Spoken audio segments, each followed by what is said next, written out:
Welcome back to the LaunchFamily Podcast, where we have real conversations that help parents feel less alone and more equipped. I'm your host, Jessica Shelley, a former public school teacher, mom of 7, and co-founder of LaunchFamily. And today we're talking about something every parent faces: big feelings, big behaviors, and what to do when your child is melting down, hitting, throwing, yelling, or just completely dysregulated. Our guest today is Tracy Patton. Tracy is a 0 to 3 specialist who spent years in toddler classrooms and now focuses on supporting the grown-ups. Because as she says, if the adults aren't having fun, kids aren't having fun, and learning doesn't happen. She brings an incredibly practical approach, behavior through a sensory lens, play-based strategies, and tools parents can actually use in real life. So Tracy, thank you so much for being here with us today. Good morning. Thank you for having me. Oh my goodness, I'm so excited for this conversation. As I mentioned, I'm a mom of 7. I've got how many in the 0 to 3 range? I've got 3 in the 0 to 3 range right now. Oh my goodness. So we are in the peak of it all.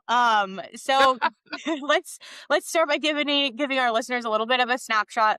Like, what do you do today? How'd you get here? Tell us a little bit more about that passion behind the work. Sure. So I started having kids later. And when I finally had my son, I didn't want to go back to work and I couldn't afford to stay home. So I found myself looking for childcare. And the person who I was speaking to at the center said, "What's your degree in?" And I said, "Psychology." And they said, "Do you have any child development classes?" And I said, "Yeah, like 2. They're like, "Great, you're qualified to be a lead teacher. How about you work here and then you can be with him all day?" And so I got free childcare and they paid me $6 an hour with a bachelor's degree. Wow. And I hated every minute of that first year. My son called me Miss Mommy. Um, he told me I was mean because I never let him go first because I didn't want to play favorites. And then once he moved out of my classroom, everything was fine. And 12 years later, I found myself wanting to understand the kids that were not typically developing. Because as any mom of multiples knows, once you get a certain age, once you experience it a few times, you know kind of what the norm is. Yeah. And my favorite kids were always the ones that were not on the typical developing scale. And I wanted to understand them better. Because when you understand what is happening with a child, you can support them. So that was kind of the precursor to that. My son is now 28. So that was a long time ago. I've changed tens of thousands of diapers since then.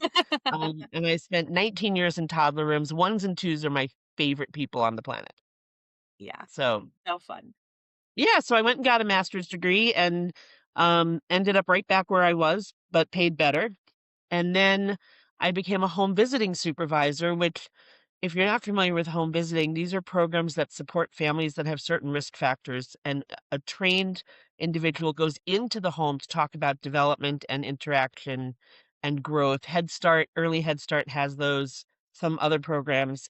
And so I supervised that 0 to 5 program for a while and then found myself on my own about a year and a half ago and decided to create an LLC providing workshops for parents and for early childhood staff that I wish I had had access to when I was there.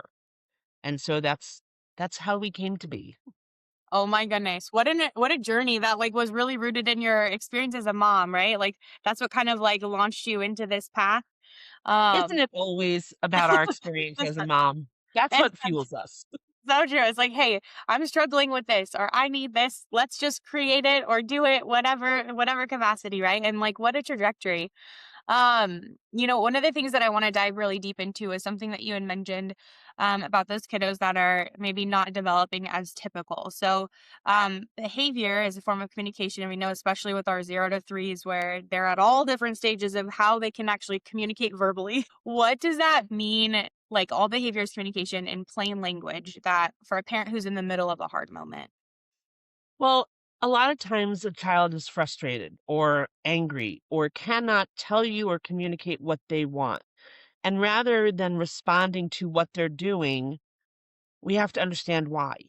Right? If you were in a foreign country and you were trying to explain in English what you wanted, and the person that was trying to sell you something didn't understand English, you would get really frustrated. We tend to get louder as if they can't hear us, but they can hear us, they just don't understand us. So when we apply that to kids and we pause before reacting, we can try to understand what's happening. And so Most times, so in early childhood and toddlers, a lot of times there are speech delays. 1 in 4 boys has a speech delay. And it doesn't necessarily mean it's at the level where it qualifies that for needing services or therapy, but it may just mean that they are not talking really, really fast. Um, Developmental areas happen at a different pace for different children. So someone that walks at 9 or 10 months might not talk until a little bit later, or someone that's speaking at 18 months might have been a late walker. It doesn't happen equally across domains. Um, and so what I noticed is that, in toddlers, you get biting, right? The worst of the undesirable behaviors, typically developing appropriate, like appropriately developing for biting, but undesirable, right? You never want to be that mom that whose kid is bit, and the person whose child did the biting almost always feels worse. Mm. And our instinct is, oh, he must be teething. But biting rarely happens from teething. Mm. Biting happens from frustration and communication. So teething is chewing. I'm putting things in my mouth. I'm trying to get, up in that molar area. Those 2-year-old molars are coming in. So chewing is a teething behavior. But biting is usually seeking a sensory, as in I bite you and you yell and I like that sound.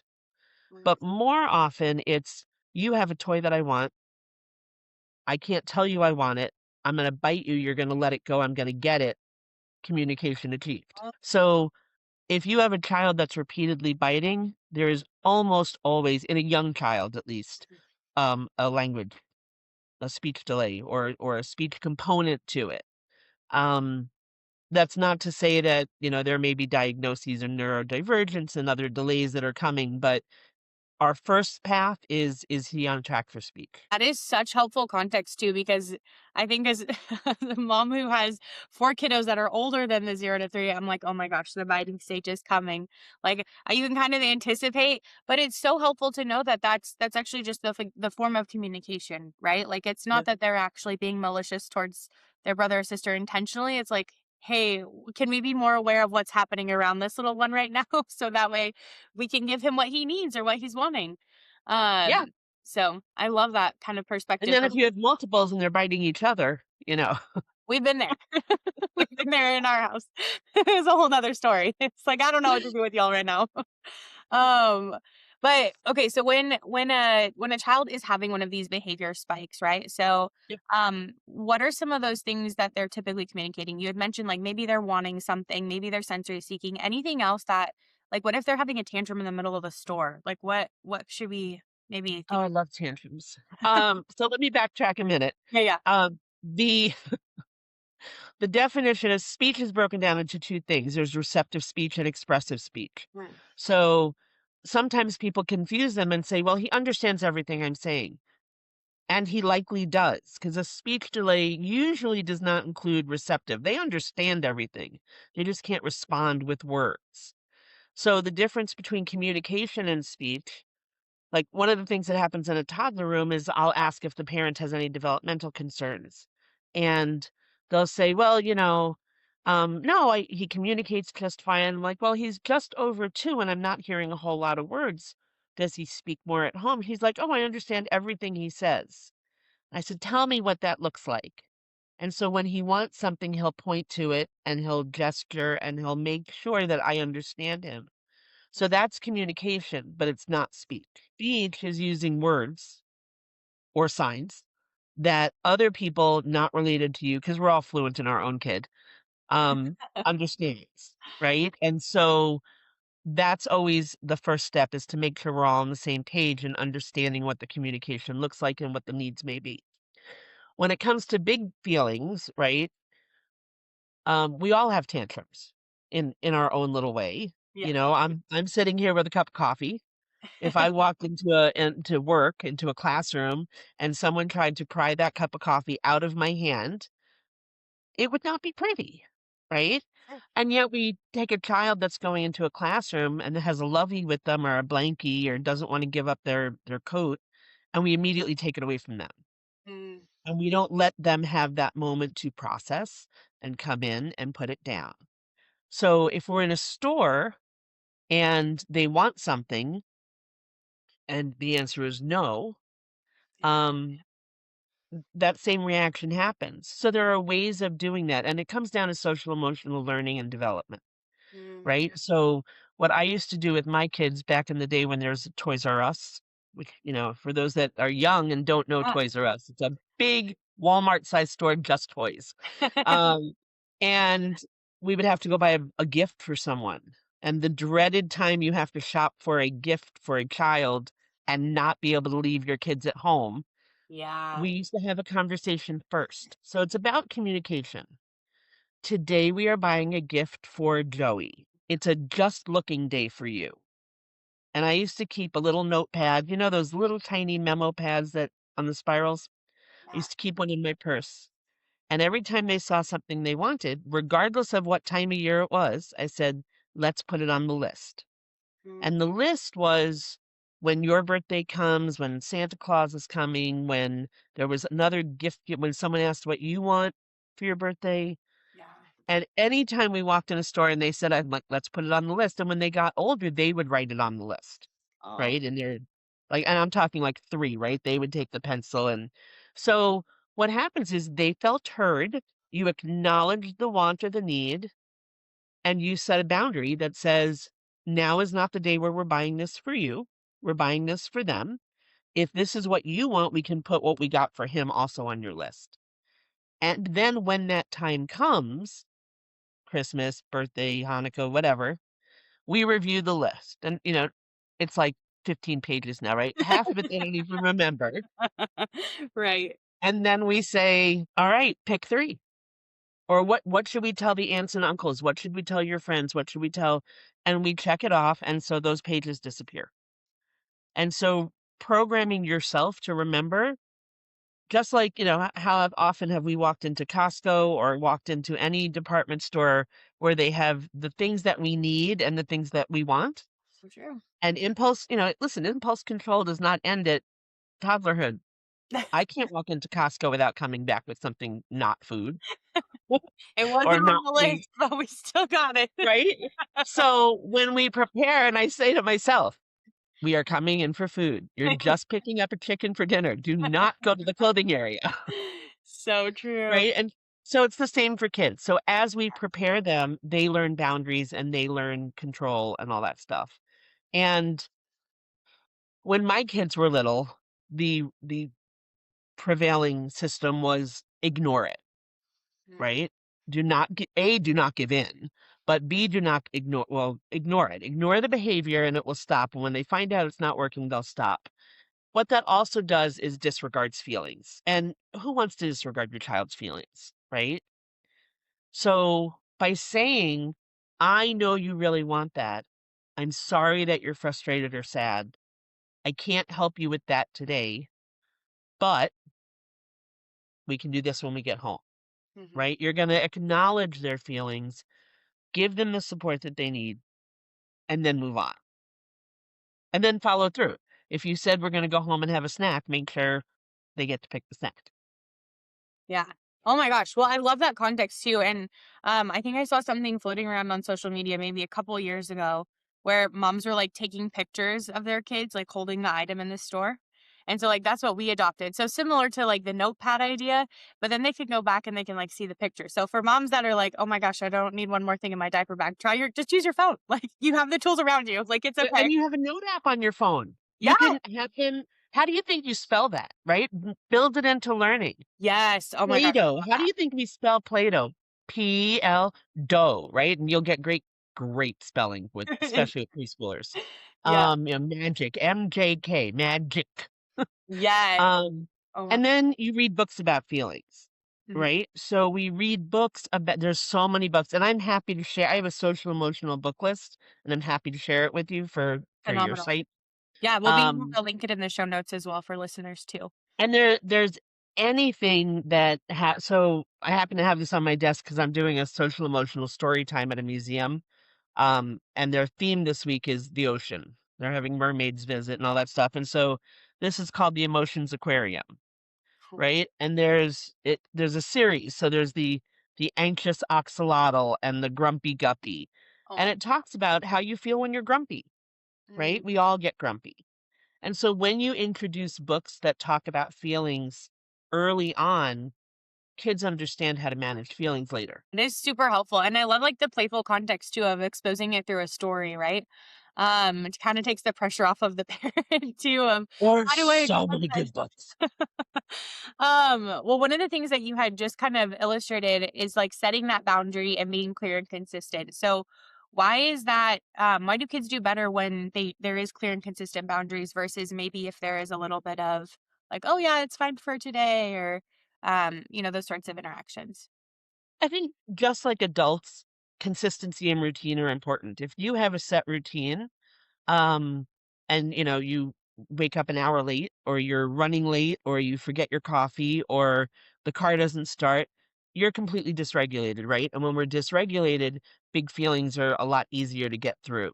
Kids are the same way, but they have no control. So when you're talking about getting a kid ready for school, let's say, and or preschool or childcare, and you oversleep, they don't understand why suddenly it's not warm and fuzzy love and hugs and breakfast, and you're pushing them into the classroom and you're trying to get out like, so now they're completely dysregulated, but they don't understand it.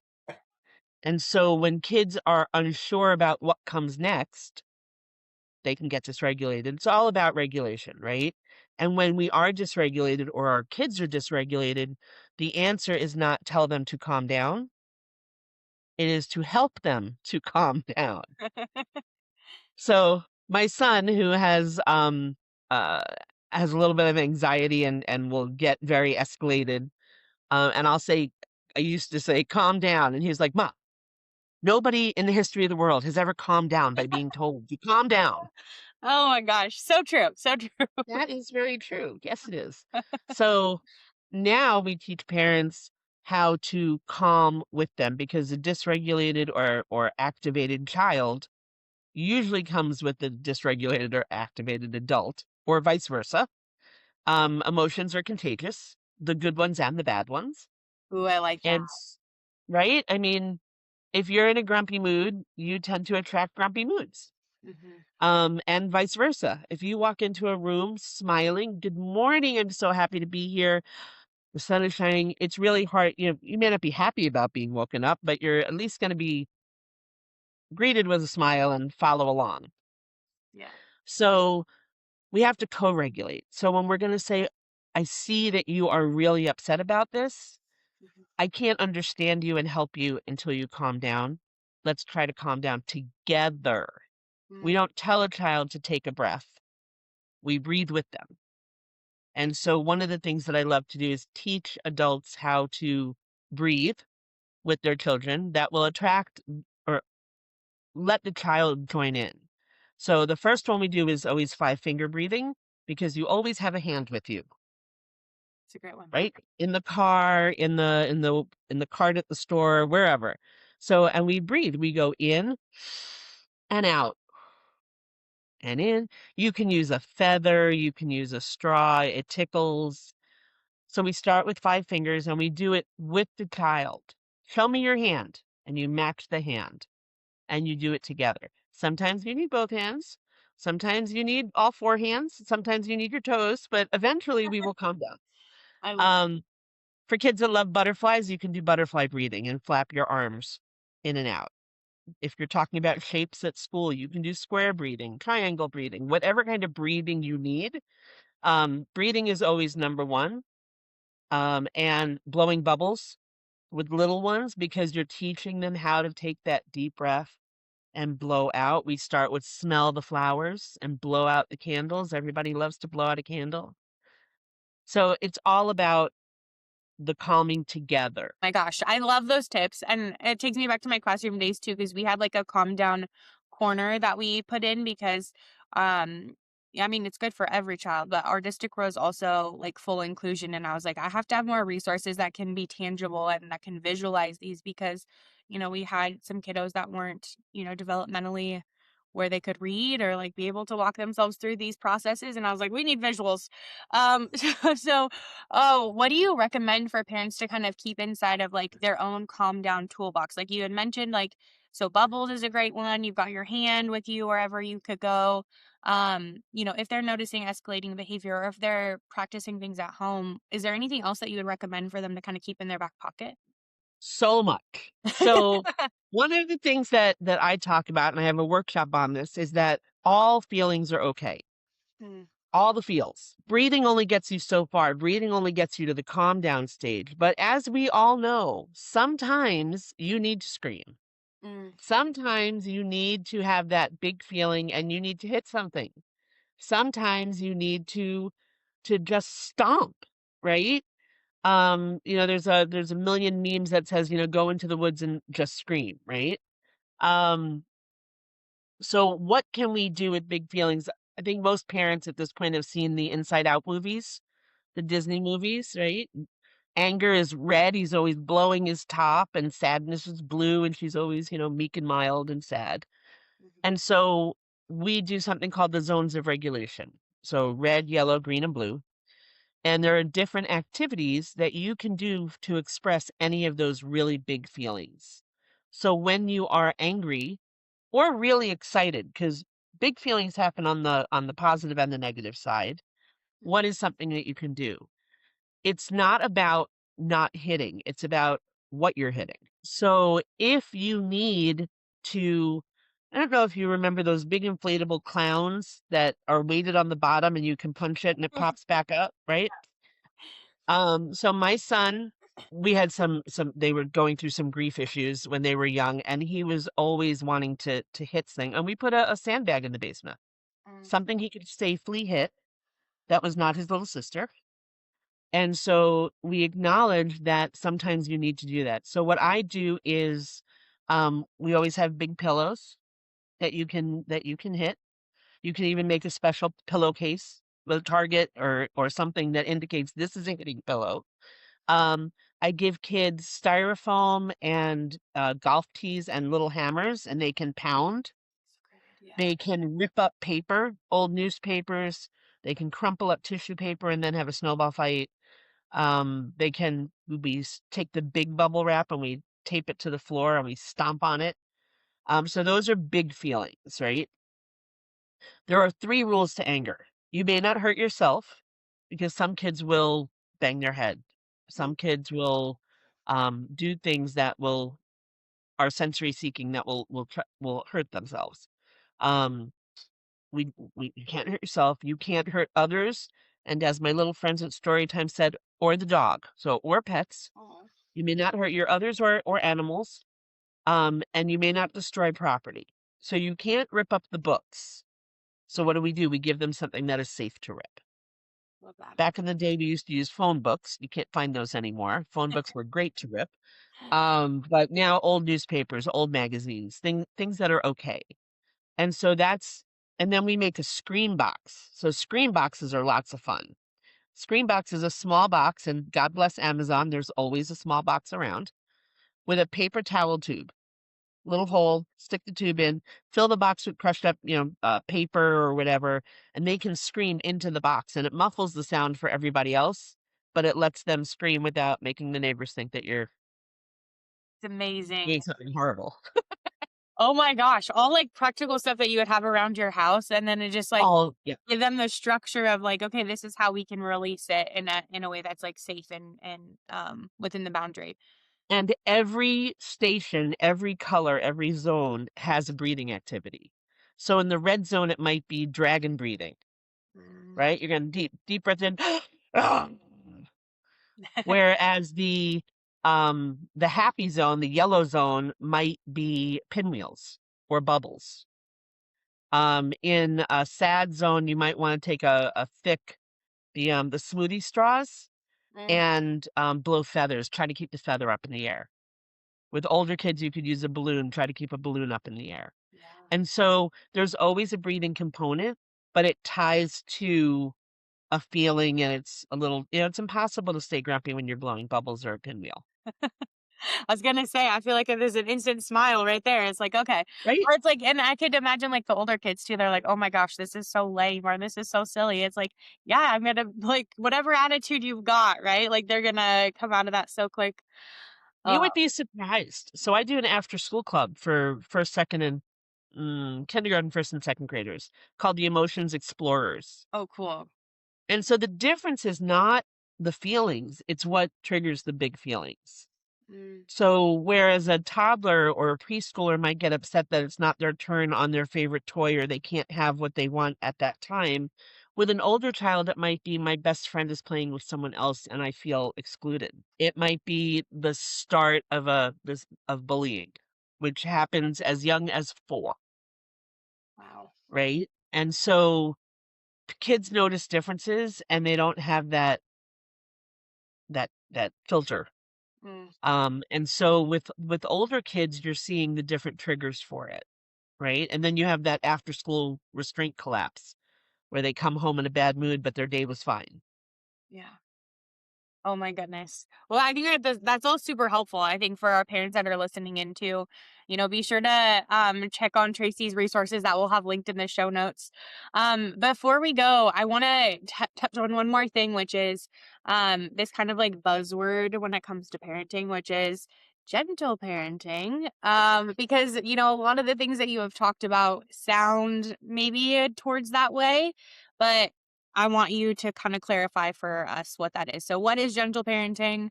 What is there any difference between what you discussed today? I am so glad you asked that. It is such a buzzword right now. And, I see these posts online and I'm like, don't read the comments. Don't read the comments.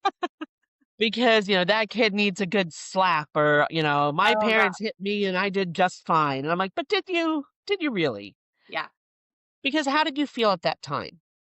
Mm, Right? The person that you love is hitting you. And they're hitting you because they're telling you not to hit others.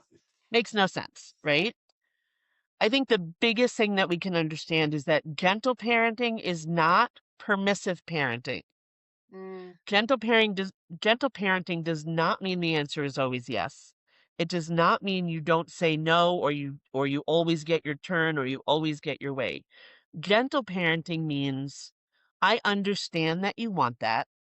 I understand that you're having big feelings about this, but we can't do that right now, or whatever boundary you need to put in. yeah. What else can we do that might help? It's acknowledging the feelings. And as you see that we talked about, at the store, we're going to write it down. I acknowledge that you want that. I'm going to write it down to really make sure you see that I heard you. The answer is still no, we're not buying that today. And we'll see what else we can do. And so gentle parenting is just acknowledging that the child has wants and needs that they can't have, just like we do. I would love a new car on a vacation. You know, I can't have it right now.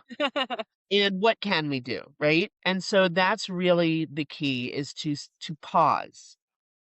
Just like I said, nobody can calm down by being told to calm down. A dysregulated child, a child that's tantruming, cannot be calmed by a parent that's yelling.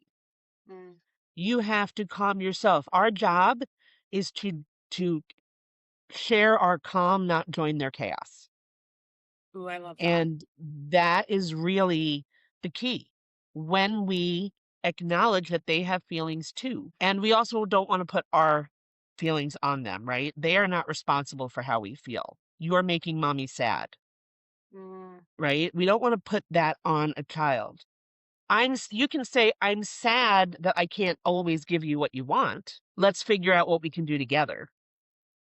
But you see the nuance there is you don't want to just guilt your child into feeling better so you don't have to deal with I think that's a really like key point that you've kind of brought up throughout the different it. contexts in the conversation, which is really like walking alongside your child and explaining things, communicating things, seeking understanding versus like, oh no, this is the way it is, blah, blah, blah. Like, like it doesn't feel like top down. It feels more like of a partnership of like, hey, I'm teaching and training you along because It is a partnership. It absolutely is. And what I think we need to remember as adults, whether you're working with children or raising children, is that they are not giving you a hard time, they are having a hard time. mm, And when we come at a situation with a tantruming child or a meltdown from they don't have the capacity to help themselves right now. It's my job to jump in and help to a point, right? We don't want to do everything for them, but Mhm. it's my job to be there for them and come alongside them, not punish them. Mhm. We have a whole different mindset for supporting them. So true. Oh my gosh, I love that reframe. And I want to spend some time here too at the end talking about the work that you do now, because that for parents that are listening in, we had mentioned that we'll put some resources and stuff in the show notes, and we'll make sure to link it all. So be sure to check that out if you're listening in. But you have a new workshop that's coming out called The Power of 10 Minutes. So I think that that is also very rooted in practical daily, something I can try today with my kids. So tell us a little bit about the workshop. What can I do? What's like the It key? is. I'll send the flyer because that's a virtual a workshop that I can do virtually, and I'll figure that out at another time. So the workshop is something that I've been saying to parents in my classrooms for years. Especially working parents. Not that we're not all working parents, but parents that have to use childcare. Yeah. Um, we drop off the kids in the morning, they go do a full day of work, and then you pick up the kids, and then it's grocery shopping or laundry or making dinner or, and. Mhm. It's different than it was 10 years ago, 20 years ago, right? Before phones, we were at least talking with our kids a lot more. We were interacting with them. And with the advent of phones, everybody's on a screen all the time, Mhm. video games, all that kind of stuff. And so I've switched it a little bit. It's called 10 Minutes That Matter because I didn't want to sound like I was, the 7 things that you need to be successful CEOs. And it's called 10 Things That Matter. Awesome. Device free, 10 minutes of focused attention per child. For some of us, that's going to take a lot longer, Jessica. It's okay. I got to carve it out now. But it doesn't have to be sit and talk, right? If you have to get dinner made on Mondays, the 4-year-old's going to help make dinner and you're going to give them undivided attention on how we make dinner together. And we're going to talk about their day or talk about what book we want to read. But when you can give 10 minutes of undivided attention to a child, it completely transforms the relationship Mm. because they know they can count on it, right? And when you have multiple kids, make a schedule. Or Mhm. if you have different tasks that you want to do with someone, if you have the ability, and I was a single mom, so that was really hard sometimes to give a child one-on-one attention. Um, it changes things. So my husband and I used to do date nights, guide time and date nights. I would get a date with my son all by ourselves. We'd go for ice cream or go to the store and do something afterwards. And he would get a date with our daughter. And then we'd swap. I'd get girl time, he'd get guy time. And everybody got it. He passed away young, and my son acted out. And I said, "What is going on?" He said, "Well, dad's gone, and I don't get mom time anymore either." And it was such a wake up call to me Wow. because no, he didn't get me alone anymore because Yes. it was just me. And so that's when we called in help. We scheduled play dates. We scheduled play dates for each kid so the other kid could have me alone. One-on-one time with a child is transforming. And it has lasted, now they're out and on their own, and they still check in almost daily, sometimes multiple times a day. Um, they never stop, no. That's a And good thing. That's a good thing. I have that relationship. They know I'm their person, Mhm. right? And so you build that relationship. And I just want to remind people, your job is not to be your child's friend. Mm. Your child is to be their number one cheerleader, their supporter, their mentor, their parent. Parenting is a verb, right? To parent, not just a parent. You parent now and you set those guidelines now. So when they turn 21, you can go celebrate and have a cocktail with them. And then you get to be their friend. And it is so worth it. It is so much more fun. Like all of that, like front loading and the work that you do really like does set the tone. I know we've talked about that on a couple other podcast episodes as well. So that's helpful framing, right? Like it does start as early as birth, those communication, that connection that happens in those early years. And then really that sets the tone for those elementary, middle, high, and beyond, right? So And you start talking about the feelings at infancy. yeah. Hello, beautiful. You're smiling today. Are you happy? You can't say use your words if you haven't given them those emotion words to use. You Yeah. start from the start and then they understand it. There's never too much vocabulary for for all of that. Like just pour it on them. Oh my goodness. Well, Tracy, this was so helpful because parents really don't need more judgment. They need the tools that work on a Tuesday night when everyone else is tired after work. You're making dinner, squeezing in some 10-minute time with their child. So for parents, if you're listening and you've been struggling with challenging behavior, here's what I hope that you remember. You know, as Tracy had said, your child isn't giving you a hard time, they're having a hard time. Remember, behaviors, communication, feelings are allowed, boundaries still matter, and connection is one of the most powerful interventions that we have. As mentioned, we'll link all of Tracy's resources in the show notes if you want deeper support. And be sure to catch us next week on the Launch Family Podcast.